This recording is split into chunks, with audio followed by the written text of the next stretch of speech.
Welcome to Riverdale After Dark, a podcast about the CW's Riverdale that's got a lot of spooky stuff going on. I'm Alex. Like, honestly, I'm freaked out in general. Like, even doing this voice here is scaring me now. So, whoa, I'm Justin. I'm Pete.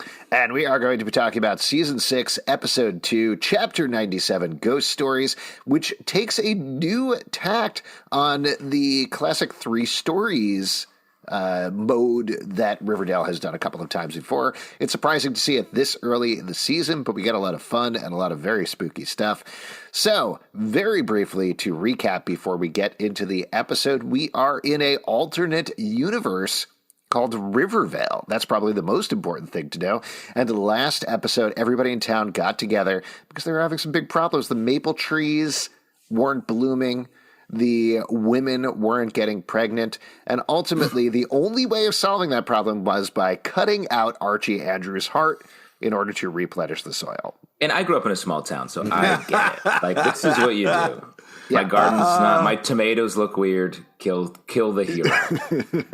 This is why people who live in the city are scared of small towns. Mm-hmm. No, I do it in the big city too, but I mostly just kill people in alleys. Go ahead, Justin. For no reason? For no reason. Wow. Wait, you don't use their hearts? Need a parking spot? Kill a dude. Wow. That's country mouse, city mouse. Line at the McDonald's in Midtown too long? Kill a dude. Wow.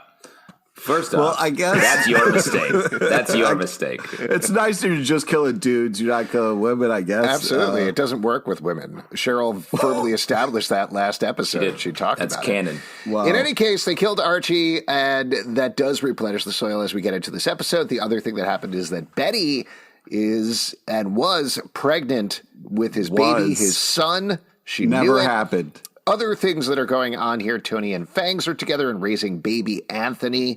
Also, Reggie and Veronica are together. They ran into a little trouble last episode in terms of some jealousy and also the fact that they're covered in paper cuts from having sex on a bunch of money. That comes up again this episode, which I'm sure we'll get into. Yeah, sure. It does. Old bills. Yeah, a lot of justification for old Alex over here in terms of the whole sex on money is bad thing, but we'll get to that in a moment. Let's remember what your solution was to wet the money. So I don't think that's the I'm right glad answer. you're finally calling yourself old Alex. Listen, that makes me very happy. That's why you bring in La Llorona, is to get the money all wet. All right, bring her into, have a little, something going on there. I think it's pronounced la la la la la Llorona.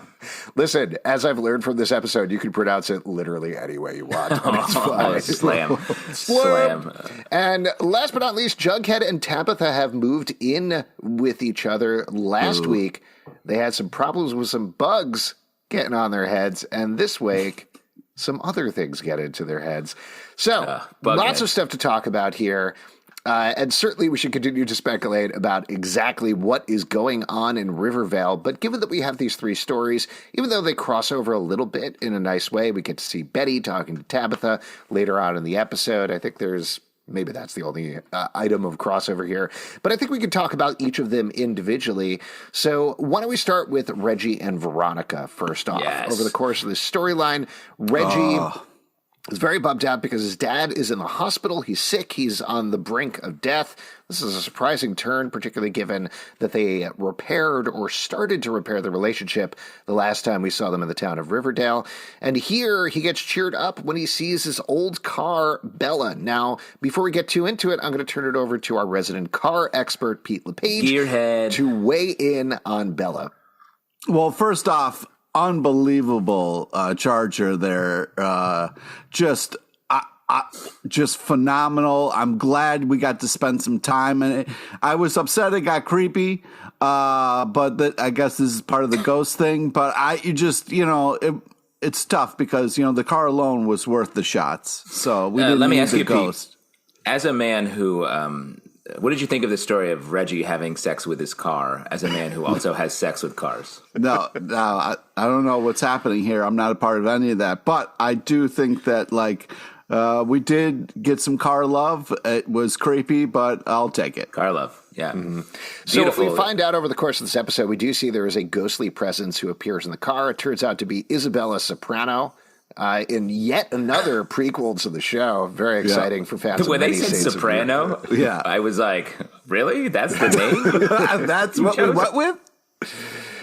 But it's like being, what's the name of the driver's ed teacher? Skywalker. Leia Skywalker. Okay. Are you taking shots in Sopranos right now? Like, what are you guys I'm just doing? saying it's a funny choice to say. Use the name of a major pop culture piece of content. Well, particularly because there's a lot of names in this episode that are not your regular Riverdale weird names. They're just like...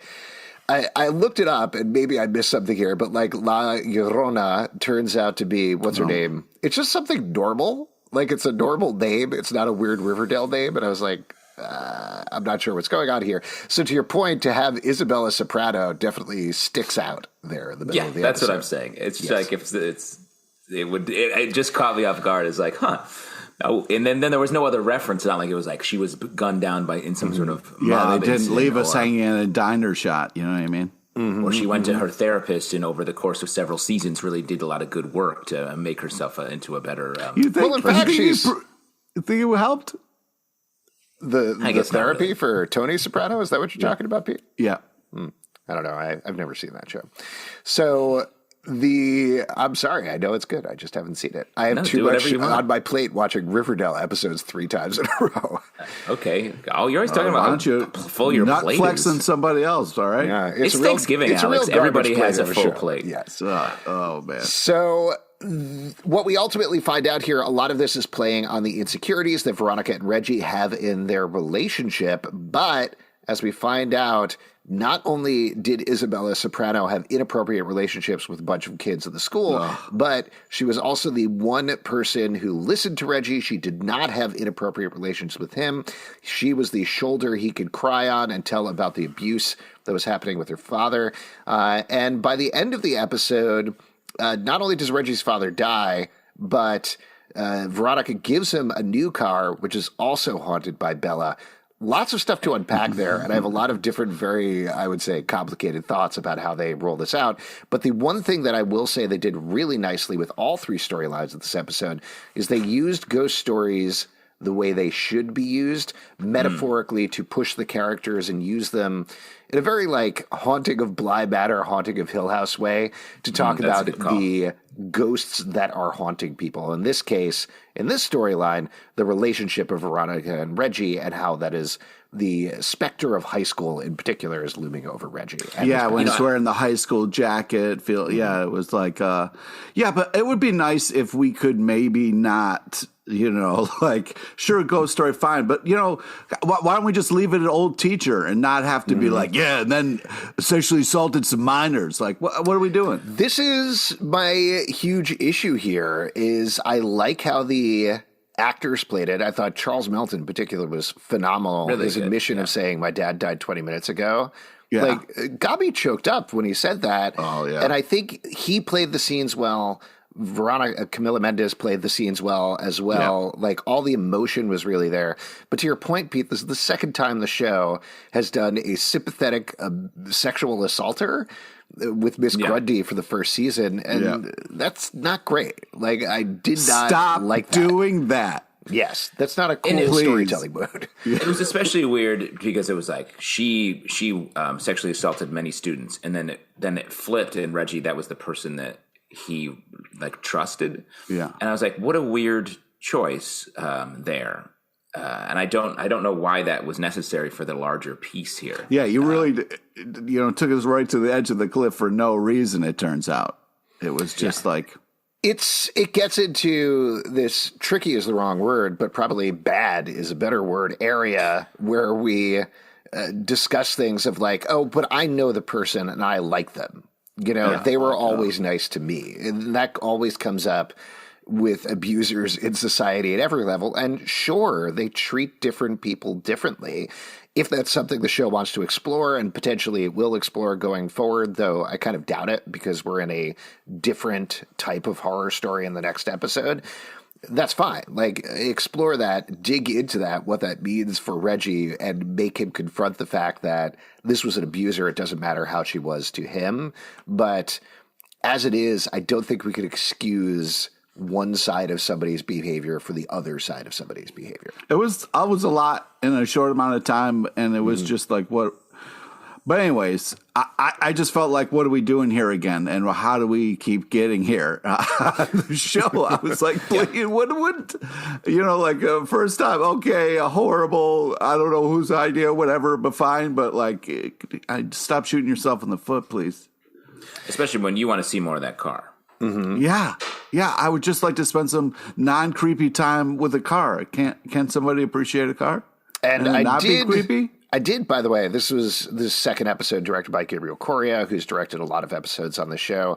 I love the lighting changes in the car when we went into Bella's world. It just turned to red, which I assume is something they did with the lighting on set.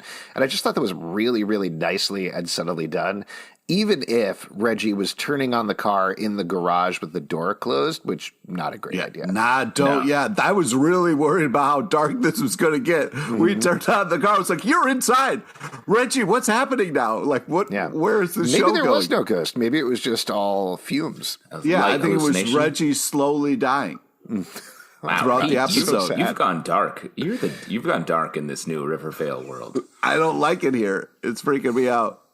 Now, what were you going to say, Justin? I was going to say, what do we think about the Veronica-Reggie relationship that's on display these last two episodes? Because she's thrown out terms like Reggiekins, which is usually reserved for Archiekins. To be fair, though, who's she still also dead, by the way. Nobody gives a shit in this whole they're all very affected by it. Cheryl and Nana toast some maple brandy to a sacrifice because the maple trees are back. Betty is going to name her baby after Archie. He was missing on the carton. I love that baby carton shot. That carton shot was very fun. I thought it was that scene where Betty was like, I'm thinking of naming my kid Archie or Polly. I was like, pick some new names, lady. Give him a chance. Betty, give him a chance. Name him something else. They're all very affected by Archie's death, clearly, and really paying tribute to his sacrifice here in a very emotionally grounded and normal way. I couldn't believe. Sacrifice is a strong word as well. That dude was straight up murdered.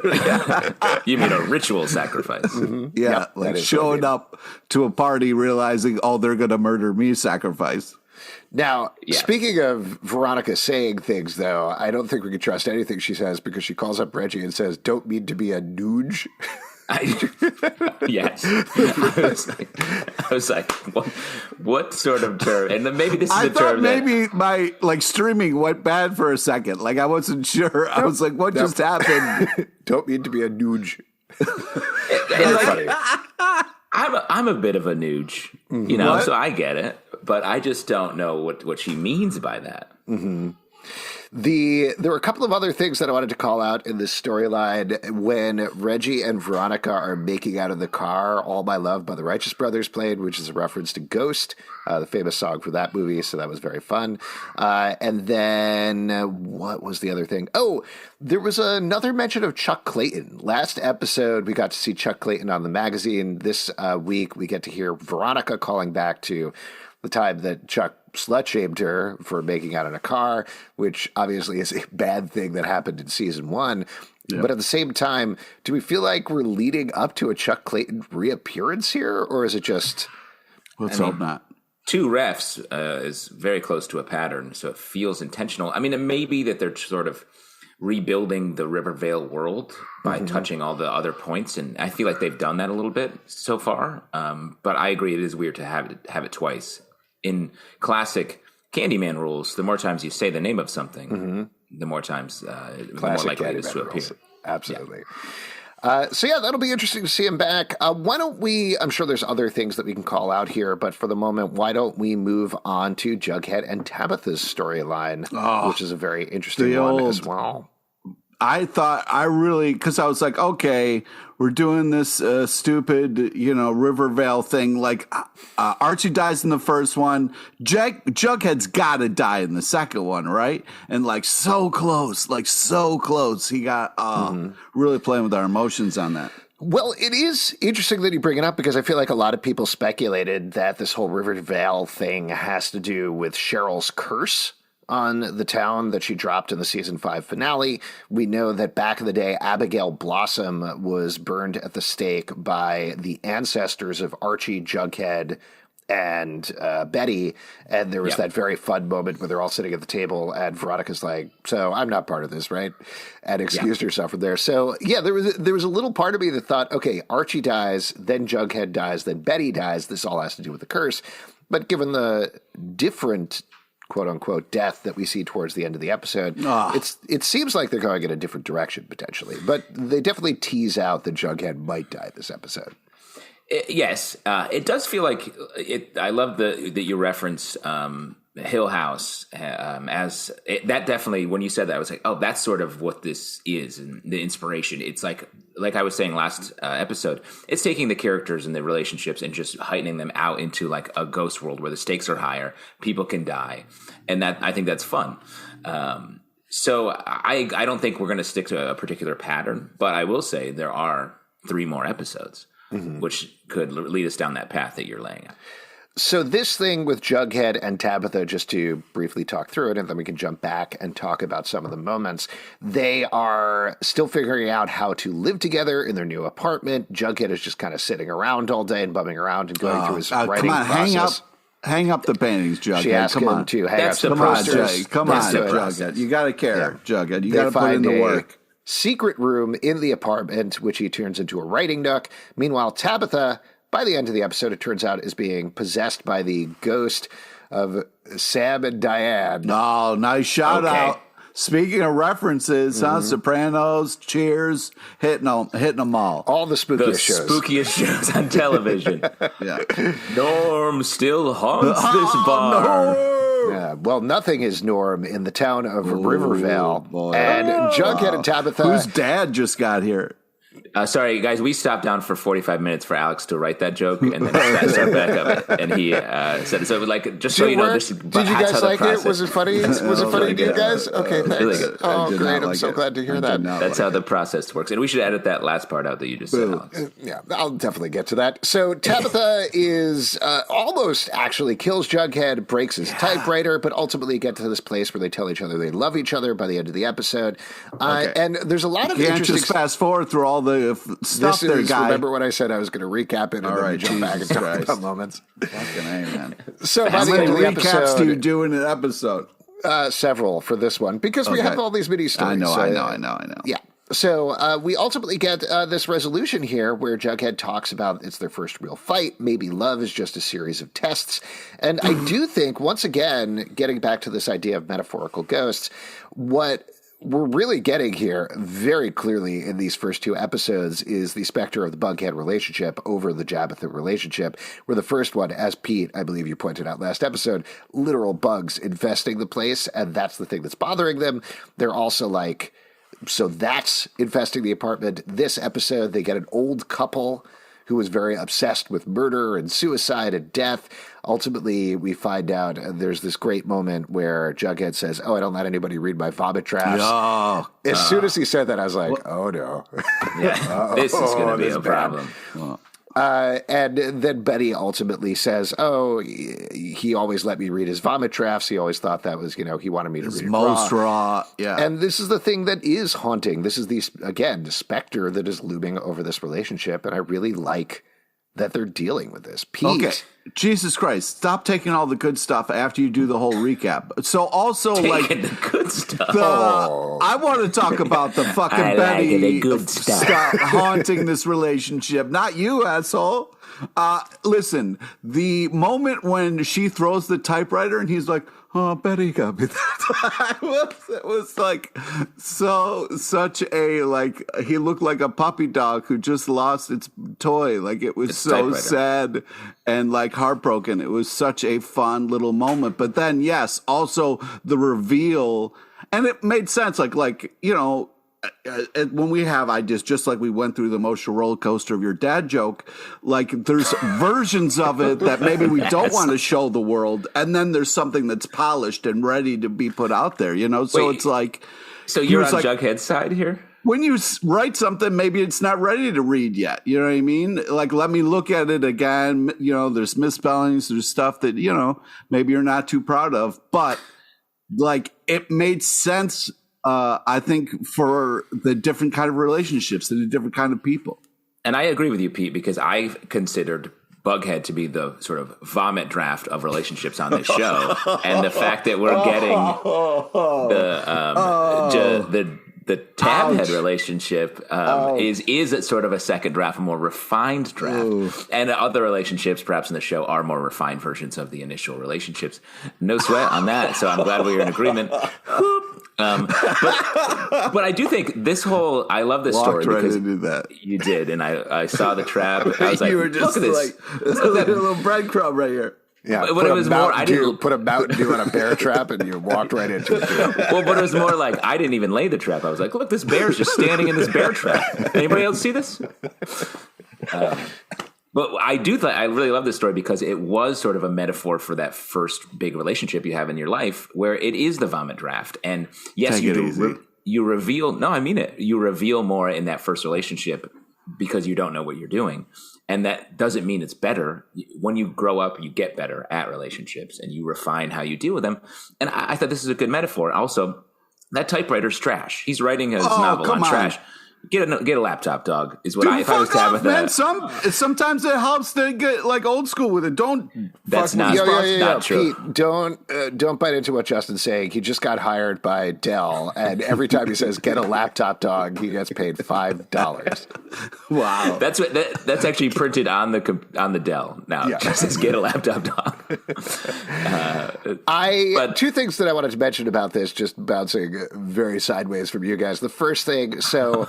This is not straight up, actually. This is a Shining riff. This is a riff on The Shining. But I like how they did it. Like in classic Riverdale fashion, they remixed everything and moved it around. So you don't exactly get Jughead being Jack Nicholson. You don't exactly get Tabitha being Shelley Duvall. But there are definitely notes there and things that they're referencing to the point that, you know, it's not Jughead going crazy. It's Tabitha going crazy. And I thought that was an interesting riff. It was different than what I expected. The other thing that I'd be curious to get your guys' read on, and I know we've kind of bumped on this a little bit, the way Cole Sprouse was playing Jughead in this episode seemed like he was being legit and honest and not haunted the entire time, which was also very fascinating to me. Like, it was Tabitha was the one who was possessed by the ghost. Tabitha was the one who was worried about this past relationship, and Jughead is just going forward. Did you guys get the same impression? Yeah, and I think we were always with her POV when Jughead was like, when the sort of the weird things were happening. And I thought that was great. Jughead was being his classic self. Like, I finally cracked it. A story about exactly what's happening in my life. I just wrote it down. I just wrote again. I did the thing that I did last time, but literally hundreds of dollars on scotch for this process that I'm going to dump out. When I could have just gotten empty bottles or literally any bottles. Go to a fucking bar and just be like, hey, those bottles you're throwing out, can I grab a couple of those? That's what he did initially, but I guess he used all the white worm because he was cranking out like 2 to 3 ships in a bottle a day here. Those are so easy to make. It's like making toast. That is not true at all. Yeah. You got to use very tweezers. Hard. Yeah. Because you're a big ship in a bottle guy, right? He clearly was not You have lying. the patience. You have the patience and temperament for ships in a bottle, right, Pete? Yeah, definitely. Also, frankly, not a great mode, and I know Tabitha points this out, but not a great idea for a recovering alcoholic to be like, yeah, I'm just going to buy like 20 bottles of scotch. What's the and then dump it out. Yeah, that'll go fine. I swear I'm not drinking again. I look pasty and drunk, but I'm not drinking again. Whoa. Well, that's to be fair. That is very fun to take up a hobby that literally involves buying alcohol as the main portion of it. Recovering heroin addict being like, I just got these needles everywhere. I'm a needle sculptor. Really? Needles. When Tabitha came home and he was still on the couch and it looks like he hadn't moved all day, like I was like, no, this relationship's over. Burn it down. Like you can't. Well, I agree with you, Pete, but I think the way the place that their relationship landed, and again, going back to what I think this story was a metaphor for, that time in your relationship where you're like, all these things are bothering me. Is this relationship happening or is it not? The stakes are high for them. They just moved in together. And we get to see that all ramp up. And then it breaks. He says, she says, I love you. He says, the only possible answer you can. I've been wanting to say that too. I've been wanting to say that. He was like, wait, what did you say? Me too. I want to say it. Now that we're talking about it, I've been thinking about it. So, yeah, I say that too now. And that sort of breaks the storm. And I think their relationship is maybe the strongest relationship on the show now. All right, well, shut the fuck up with that. That's not a dig into your Bughead obsession. He was clearly saying like, yeah, me too, to kind of make up for the fact that this relationship shouldn't continue. She believed it. She believed it, that what he said, even though he was kind of like trying to throw a Band-Aid in a dam to stop all the water.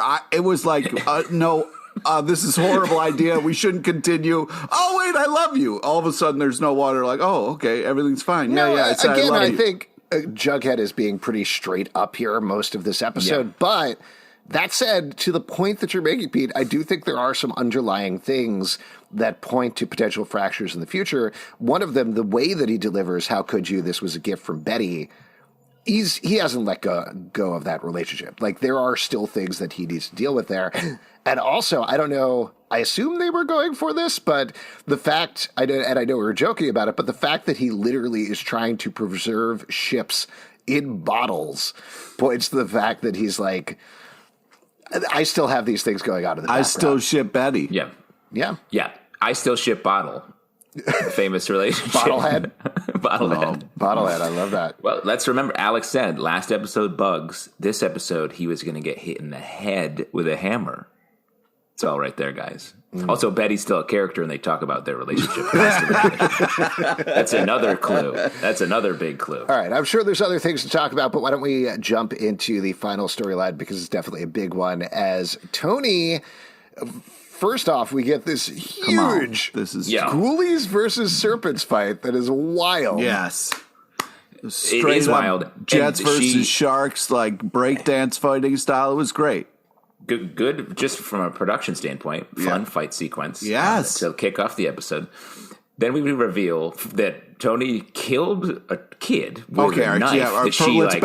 Let's back up the truck a little bit. She lasted the Mohicans. Yeah, you don't throw a switchblade. That doesn't make any sense. Like, come on. That's like a plane with one wing. You're not going to get like that. That was a crazy thing. But anyway, like, I went to maim but accidentally murdered a kid. And like... First off, I really love the ghost, like how creepy, and like I think the effects on that, was really well done. I nailed it. I just nailed it. Yeah, you did. The whole episode, you've been nailing it. I think you should keep doing this. This is a great idea. Well, before we get to the ghost, let me just say, the fact that it cuts from this flashback of her killing that guy, and then Toni, who's the guidance counselor in the town, talking to her therapist about like, yeah, I killed him. I don't know what to do. And she's like, yeah, I know. Accidents happen. I was like, what is this? I wrote in my notes even before the later Soprano reveal. Tony Soprano didn't even say that shit to his therapist. Yeah. Like, because you would have to call the cops at that point, legally, I think, or something. Well, that said, yes, it's, nonsense, and it's fine. But I did love the fact that we went from the Serpents being made fun of last season for having babies and driving trucks and everything to be like, no, we get in gang fights, like straight up hundreds of us. People die. Yeah. Yes, but I will say on that point, Alex, later in the episode, they get absolutely wrecked by a water ghost. Yeah. So they're a little soft. They're a little soft. They do get very wet. They get very wet by the end of the episode. They just are all laying there on top of each other. What was that? And again, as you say, Alex, the best way to have sex on a bed of people is to wet them. So I'm sure when you saw that scene, you were like, someone's about to have sex on those serpents. Yeah, I was like, wet money, and I tried to do the dollar bills thing with my hand, but you can't do that with wet money. It gets stuck to your hand. Yeah. Oh, I found your album in the dollar bin. When you went by Wet Money when you were a hip hop artist. It's still in the dollar bin because you have to pay for it with wet dollar bill, and nobody takes that. Nobody buys it. Well, you released it as a $1 bin album, right? Yes. Start small, build up. Gotta get the word out there.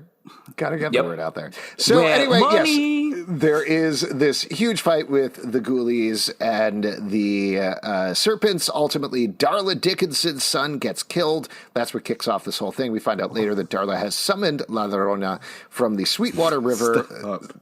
I'm sorry. I love it. It takes me back to early 14th century Spain when I hear you do that. Yes. And I thought you were going to say 4th grade Spanish or something. How about I'll say the ghost? After the ghost goes after Juniper, goes after Betty, taking her baby, so she is no longer pregnant. Real bummer there. That was kind of crazy. When Betty just looked down at her stomach and there was no bump there. It was just like, wow. Yeah. I couldn't believe that moment. That was sad and much more serious than I thought it would be. Yeah. Yeah. And then we ultimately find out that it is Toni's baby, Anthony, that the ghost is coming for. They hold a seance with Cheryl to try to contact it. Nana Rose spits out a lot of water there. Amazing use of Nana Rose in this episode. I mean, come on. Yeah. That was just worth the price of admission alone right there. How much did you pay for this, by the way? $50? Yeah. Alex, I'm charging him to watch this. He doesn't know it's just on TV.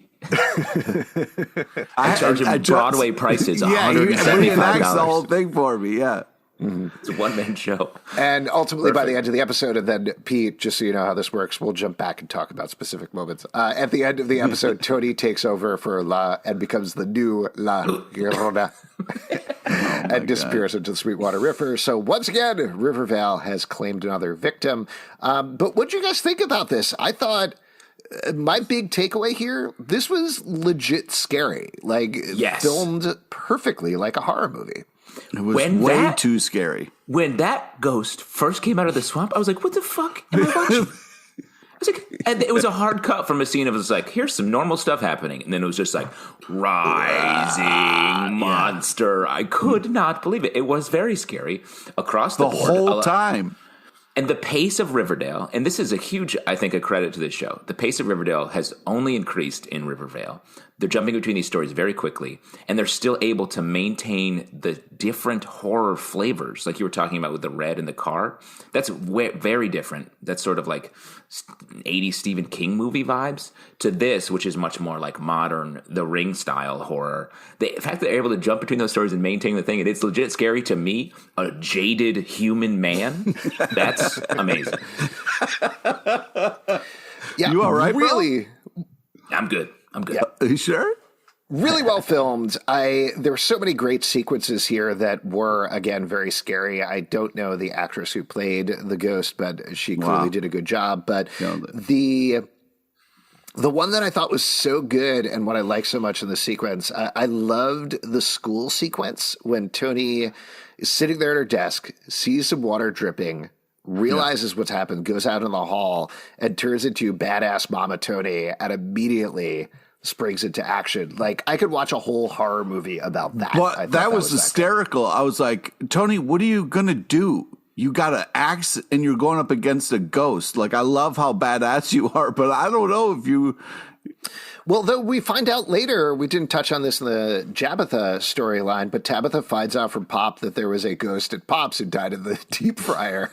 Yo, that, again, as soon as Pop showed up, I was like, oh, he's going to say something horrifying. He's like, of course I believe in ghosts. This place is haunted by all the hamburgers that have been eaten here.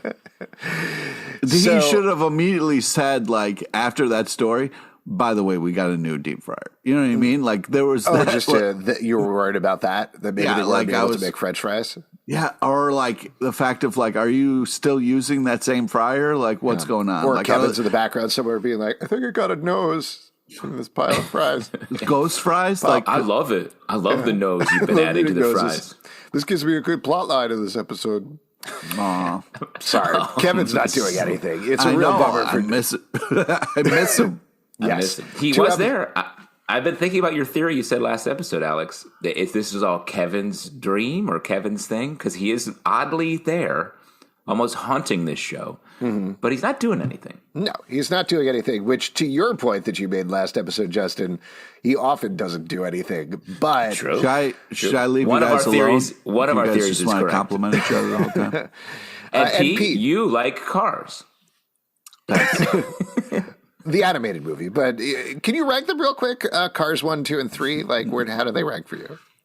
Oh my God, it's all right there. They're already ranked. 1, 2, and 3. Wow, the best answer you could have said.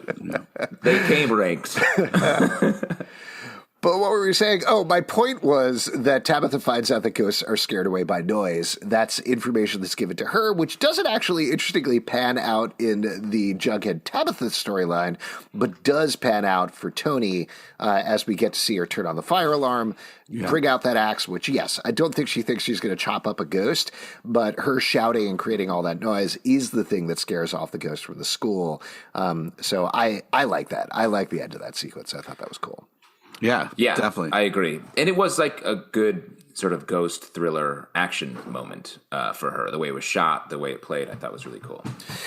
What about the rest of this, though? Pete, were there any moments in the Toni storyline in particular that jumped out to you? I mean, I'll mention, we talked about the seance. Like you said, Barbara Wallace, who plays Nana Rose, is great, just barfing water all over the place. That was just... And then the whole moment where Cheryl's like, give me her name! And they're like, Cheryl, she's going to die! And Cheryl does not care.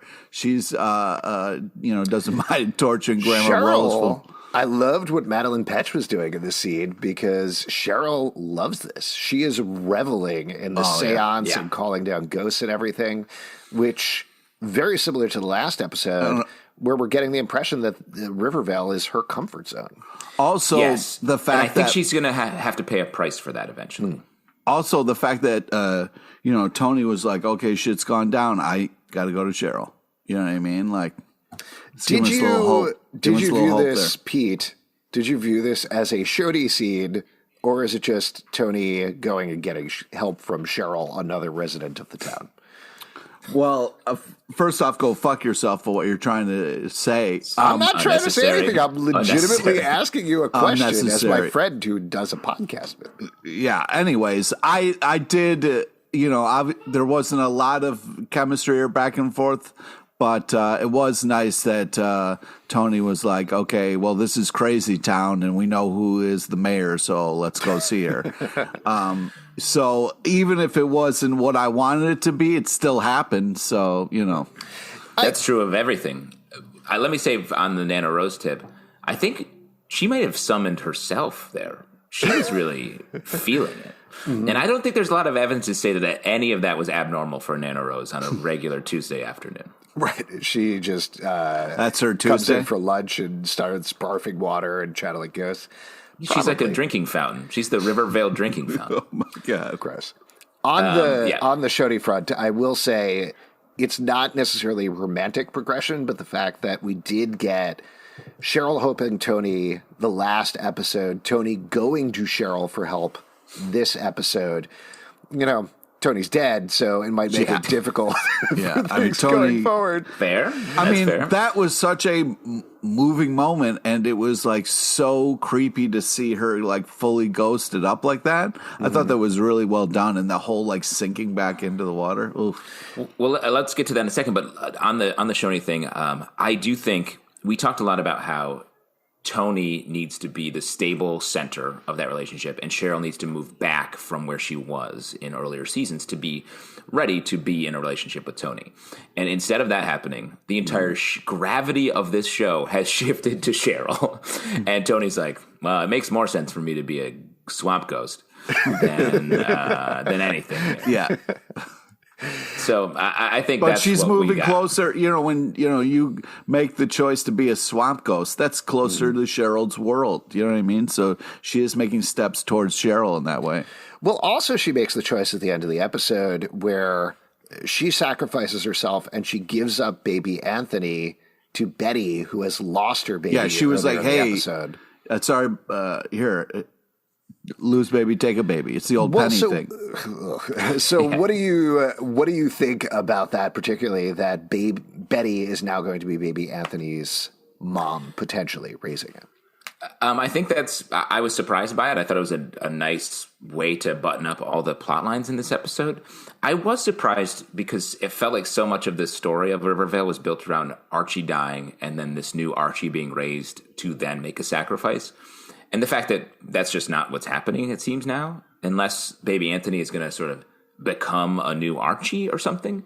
I was surprised by that twist for what's going forward. But Rivervale is surprising. Yeah, I also thought for sure when you have a pregnant Betty, you're going to have some sort of devil child birth, demon spawn type thing going on. That feels like a no-brainer. But hey, there's still time. Lots of stuff could happen in Rivervale, you know? Yeah. Yeah. So yeah, there you go. Those are the three big plot lines. Other moments that you want to call out from the episode, if anything? Well, it was kind of nice at the end where, he was just like, okay, well, up next is the River Styx. Get ready for Devil, because isn't the next episode the Devil one? Yeah, I think he was just saying it was a very awkwardly worded line, to be honest, but him being like the Sweetwater, or if you prefer, the River Styx. Just the way Jughead is at the beginning and end of these episodes, I'm like, whoa, this guy's out of control. The way he's talking, he's just like, "Hey, idiots, did you like that?" I'm just like, "Yo, chill out."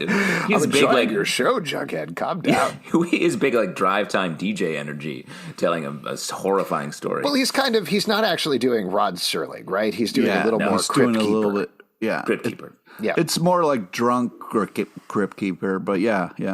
Well, I think I find it strange the way he's dressed in those moments as well. He's dressed in he had like a wallet chain. I was like, dress up or dress down, but you're in this weird middle. Make some choices. What do you think, though? I mean, we could get into some speculation here then. What do you think is going on? Because it essentially feels like there's two Jugheads, right? There's the Jughead who is actually in the show, and then there's the Jughead who is doing things in the show, like he's working in Pops in the opening scene, but he's also narrating at the same time. So what's your speculation here? My speculation there is, what if the Jughead narrator is working off the theory that this is Archie's coma situation? Which I'll just interrupt for a second. Roberto Aguirre-Sacasa, I think it was a Variety interview, but I could be wrong. They asked him straight up, is this Archie's coma dream? And he said, no, it is not Archie's coma dream. Could still be Betty's. Yeah, it could be Betty's, but I feel like we're moving away from that idea, and it's a little too obvious, I think, maybe for Riverdale to do. So probably not that, but Jughead, whatever is happening, it feels like maybe Jughead is there. If it's Betty in a coma, Jughead is there, like talking to her, telling the story, and that's why he's taken on that role potentially. Or Jughead is, because I will say, walking out of this episode, I'm like, is this whole thing going to be just then a spell from Sabrina fixes it, and the consequences stand for what's happened here somehow, or things get put back in the box? I'm wondering if next episode is going to be Sabrina, because we're talking it's devil stuff, right? And she's in limbo. No, so the next episode is the devil comes to town, and it seems like it's not Lucifer from Chilling Adventures of Sabrina. The fourth episode is the one where Sabrina comes to town. Oh man, that's a long time to go. All right. 2 weeks. You'll be right. We can handle it. We got Thanksgiving in there. We got some time. Good. Yeah, good. Some other stuff in the episode. The scene we didn't talk about with Tabitha and the real estate woman. I was like, oof, that lady goes hard when it comes to telling stories. That was fun. Jughead has a Neil Gaiman reference in this, which I'm here for that. What did you feel? I feel like Betty is put in the role of playing Mulder and Scully in sort of the X-Files show that she's tiny little bit doing throughout this episode. One of my favorite moments of the episode is early on after Juniper gets attacked by the ghost and Cheryl saves her in the tub. Cheryl goes into the student lounge and talks to Betty and is like, can Alice take the kids? An evil water nymph is trying to drown them. And Betty's reaction is, which is very funny. Made me laugh on that. Well, a couple things on that. Why are they letting Cheryl babysit those kids? Yeah.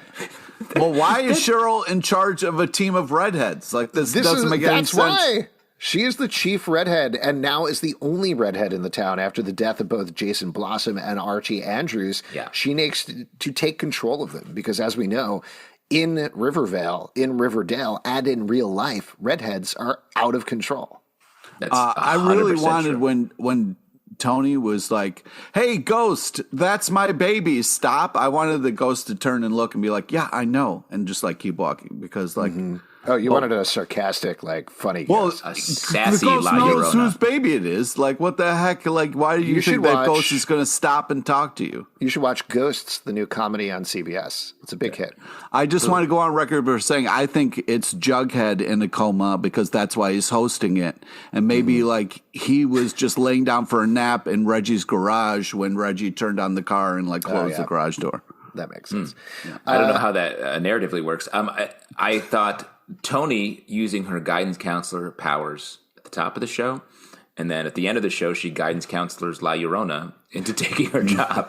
Yes. Which I thought was a Wait, is La funny... Llorona going to be the guidance counselor at school now? Is that what's going to happen? I mean, that makes sense. Probably. I did, by the way, I liked the water effect when the ghost went through Toni. I thought that was very well done, too. Very cool. Ooh. Nice. It's wet money coming back. Check it out. My man, $1 wet money. bid at your store, baby. Oh my god. I agree. The water effect was cool. These episodes are the direction of these episodes has gotten better and better, and I feel like everyone on the show seems to be having a blast making these Rivervale episodes. Yeah, the sets, it's really stylistically and everything like that is a ton of fun. Well, and it reminds me of our conversation with the production designer we had over the summer, which is a great episode if you want of our podcast. That is, if you want to re-listen to that, because you can just feel the love being tendered on all of these scenes from the production design. Another thing just to touch on, and this is a broader topic, but it is very interesting this episode that we finally get on the show legit 100%, no questions about it, supernatural stuff happening. Even last episode with the Maple Festival, I don't know about you guys, but when you see those Wicker Man things or Midsummer, there's always something where it's like, maybe these people are crazy. They probably are. Yeah. This probably is not going to work. They think it's going to work, but it's probably not. And that's not what happens here. In fact, Archie's sacrifice does work, as we find out in this episode, and also multiple characters see ghosts in the quote-unquote flesh. So to the point where they have conversations like, well, I guess ghosts exist now. So that's cool. Cheryl has like powers with wind and control things. Like, it's but even that stuff, I feel like it walked a line where you could be like, okay, maybe there's just a big wind picking up. Maybe it's not there Cheryl. was floating babies over bonfires. Like, You're never going to the let show that has go. always been supernatural. It was a hallucination. Betty you don't know that. Yeah. Pete, you're the one who want to hear who hasn't had kids. So, like, you should know that that's not supernatural. That's regular natural. Wow. But let me say, I think it's amazing how seamlessly and naturally it fits. That this show went from real world to bonkers sci-fi horror world without any sort of like worry. Like, I'm not stressed at all about it. It moved seamlessly into this. Totally agree. One other thing that I want to mention. Was a little bit of a hiccup. A slight one for you, Pete. Yeah. I did want to give a shout out to me and Justin, who are incredible detectives. So Yes. Before the episode aired, there was in the promo, you got to see the scene of Jughead sitting on the couch reading a comic book, and there were two very quick shots there. One of one-page interior of the comic book, and one, you could see the cover, but you couldn't read the title. I was writing an article for work, and I was just trying to get that detail right, particularly to see if there was some sort of it was some sort of multiverse comic, like it was Crisis on Infinite Earths or something like that, Right. that would certainly tee up, okay, that's what's going on here. Or Afterlife with Archie or something like exactly. that. So I dropped those two frames in our Patreon Slack, patreon.com/comicbookclub. Check it out. And asked if any of the geniuses on the Slack could figure out what it was. And you looked at the first page, and what was the character you called out, Justin? The Comet, which is an Archie Comics superhero line character from back in the day. So when you said that made me think, okay, wait, maybe it's a Mighty Crusaders comic, which is kind of the Archie Comics version of the Justice League. So I very quickly looked for covers of the Mighty Crusaders, found one that was all white. It was all new Mighty Crusaders, number 12 from 1983. And then both you and I found interior pages and were like, yep, that's the issue. Figured the whole thing out in under 10 minutes. So, Pete, are you impressed? I dropped Pete, everything do you feel like doing. me and Justin are the new Bughead? Wow. Whomst was the MVP in this episode, Pete? Who was the MVP here? I'm going to give it to Toni. I mean, she made the ultimate sacrifice. She did look like a baller ghost before she went into the murk. But yeah, I appreciate what she's going through and how she's trying to hold it down and coming at Ghost with the ask, just straight being like, I'll cut you in half, Ghost. Like, I'm here for it. It's fun. Nice. Justin, what about you? Do you have a MVP for the episode? I got to give it up to Tabitha. Great episode for the Jughead Tabitha relationship. I thought the way it landed at the end of their story was really cool, and I think that's the strongest relationship in Rivervale and perhaps Riverdale. Don't. And it's not going to bleed over. So this is its own separate world. So enjoy it. If we know nothing, it will probably bleed somewhere. It's going to bleed somewhere. No, we can get back to some real relationships after this. For MVP, I think I am. This is tough. You guys already took the good ones. I'm going to give it up for La Llorona in this episode. Very scary ghost and very easy to say her name. Honestly, I got to say, I think that's one of the greatest things. Wait, I have one more question before we wrap up here. Given we killed Archie in the first episode, we basically killed Toni in the second episode. Who's is going next? to die in the third episode? Got to be Jughead, right? You think Jughead? That's your call, Pete? I hope it's not Kevin. What about you, Justin? What's your call? I think it's a tough call because if you get rid of Jughead, then the coupling the coupling feels off. Yes, I think that's true. And then I feel like it's going to be Reggie. Ooh. I think that's a good call. The ones I'm very torn because we know that they're going to be featured in the next episode. There's the whole devil thing going on. I think Reggie is a good guess. If they want to go big, take out Veronica in the next episode. But the other one that I think could potentially go is Fangs, because it looks like we are going to see a reigniting of the Fangs and Kevin relationship with Toni gone in the next episode. So I don't know. I'm still sort of sticking by my Kevin is behind this somehow theory. We'll see. But so I think he's safe. But one of those three in my mind is on the chopping block, potentially. The idea of Kevin at the end being like, ha ha, gotcha, is very funny to me. Me too. I don't know how it works, but The I guess V we'll is see for what happens. Kevin? Yeah. If you would like to support our podcast, patreon.com/Comic Book Club. Also, we do a live show every Tuesday night at 7 p.m. to Crowdcast and YouTube. Come hang out. We would love to chat with you about Riverdale. iTunes, Android, Spotify, Stitcher, or the app of your choice to subscribe, listen, and follow the show. At Riverdale Dark on Twitter, at Riverdale After on Instagram, Riverdale After Dark on Facebook, comicbookclublive.com for this podcast and many more. Until next time, we'll see you after dark. Wet money. Wet money. I got wet money. Stop. Doesn't Don't give you. paper cuts. I got Don't. wet money. No.